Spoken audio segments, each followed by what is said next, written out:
આકાશવાણી ભુજ સમાચાર શીતલ વૈષ્ણવ વાંચે છે. નમસ્કાર. પ્રધાનમંત્રી નરેન્દ્ર મોદીએ ગઈકાલે તેમના નેપાળી સમકક્ષ બાલેન્દ્ર શાહ સાથે વાત કરી અને નેપાળમાં પૂરને કારણે થયેલા જાનહાનિ પર શોક વ્યક્ત કર્યો.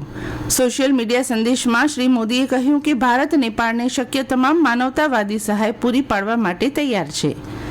દરમિયાન કલેક્ટર કચેરી ભુજ ખાતેના આપત્તિ વ્યવસ્થાપન કેન્દ્ર દ્વારા જાહેર નોટિસ પ્રસિદ્ધ કરવામાં આવી છે, જે મુજબ જો કચ્છના કોઈ પ્રવાસીઓ નેપાળમાં ફસાયા હોય તો તેમના પરિવારજનોને મદદ કે સહાય માટે તાત્કાલિક કંટ્રોલ રૂમ નંબર 028322500923 પર સંપર્ક કરવા કલેક્ટર અને જિલ્લા મેજિસ્ટ્રેટની કચેરી દ્વારા અપીલ કરવામાં આવી છે.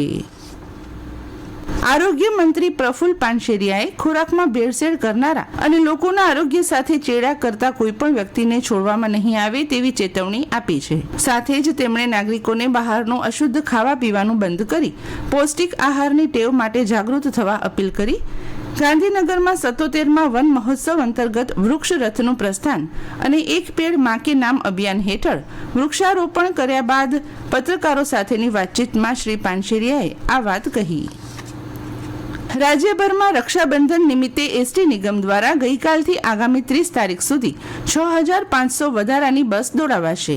અમદાવાદ, સુરત, વડોદરા, રાજકોટ જેવા મુખ્ય શહેર અને અંબાજી, પાવાગઢ અને સોમનાથ જેવા પ્રમુખ તીર્થધામો પર વિશેષ બસ દોડાવાશે. ગાંધીનગરમાં નાયબ મુખ્યમંત્રી હર્ષ સંઘવીના હસ્તે 101 નવી બસનું લોકાર્પણ કરાયા બાદ વન અને પર્યાવરણ મંત્રી અર્જુન મોઢવાડિયાએ આ માહિતી આપી. આ પ્રસંગે એસટી નિગમની મહિલા કંડક્ટરોએ શ્રી સંઘવીને રાખડી બાંધી રક્ષાબંધનની આગોતરી ઉજવણી કરી.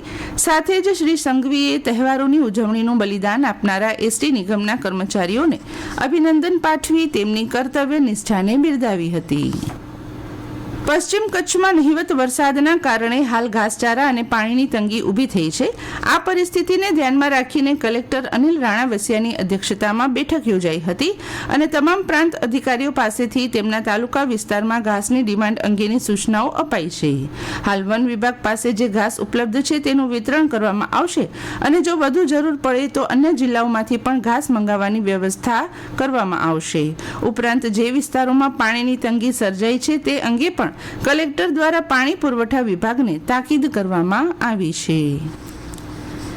ટીબી મુક્ત ભારત અભિયાન અંતર્ગત અંજાર તાલુકામાં ટીબીના દર્દીઓને તેમની સારવાર દરમિયાન પૂરતું પોષણ મળી રહે તેવા ઉમદા હેતુથી સુન્ની દાવત એ ઇસ્લામી સંસ્થા દ્વારા 16 જેટલા ટીબીના દર્દીઓને પોષણ કીટનું વિનામૂલ્યે વિતરણ કરવામાં આવ્યું હતું. દર્દીઓને યોગ્ય પોષણ સહાય મળી રહે અને તેઓ પોતાની સારવાર અધવચ્ચે ન છોડતા નિયમિત રીતે પૂર્ણ કરે તે હેતુથી સંસ્થા દ્વારા આ ઉમદા સેવાકીય પહેલ કરવામાં આવી છે. National Board of Examinations in Medical Sciences NBEMS દ્વારા National Eligibility cum Entrance Test post ગ્રેજ્યુએટના એડમિટ કાર્ડ જાહેર કરાયા છે. નોંધણી કરાવનારા ઉમેદવારો સત્તાવાર વેબસાઇટ પરથી એડમિટ કાર્ડ ડાઉનલોડ કરી શકશે. આગામી રવિવારે 30 ઓગસ્ટે નીટ PGની પરીક્ષા નવી પરીક્ષા પદ્ધતિ સાથે સિંગલ શિફ્ટમાં યોજાશે. તો ભુજ ખાતે કચ્છ યુનિવર્સિટીમાં પરીક્ષા કેન્દ્ર ફાળવવામાં આવ્યું છે, જ્યાં કુલ 70 ઉમેદવારો નોંધાયા હોવાનું જાણવા મળ્યું છે. ભચાઉ શહેરની મધ્યમાં ડુંગર પર બિરાજમાન અને ભચાઉના નાથ તરીકે ઓળખાતા શ્રી કંથળનાથ દાદાના મંદિરે શ્રાવણ સુદ તેરસના પવિત્ર દિવસે લોકમેળાનું આયોજન કરવામાં આવ્યું હતું. આ પૌરાણિક મંદિરે દર્શન અને મેળાની મજા માણવા શહેરવાસીઓ મોટી સંખ્યામાં ઉમટી પડ્યા હતા. મેળા સમિતિ દ્વારા વર્ષોની પરંપરા મુજબ નાથ દાદાની વિશેષ પૂજા અર્ચના, નૈવેદ્ય અને સંતવાણીના કાર્યક્રમો યોજાયા હતા. આ ગઢ પર કંથળનાથ દાદાની સાથે ભવાની માતાનું પૌરાણિક મંદિર પણ આવેલું છે. મેળા સમિતિ દ્વારા આ સંપૂર્ણ આયોજનને સફળ બનાવવા ભારે જહેમત ઉઠાવવામાં આવી હતી.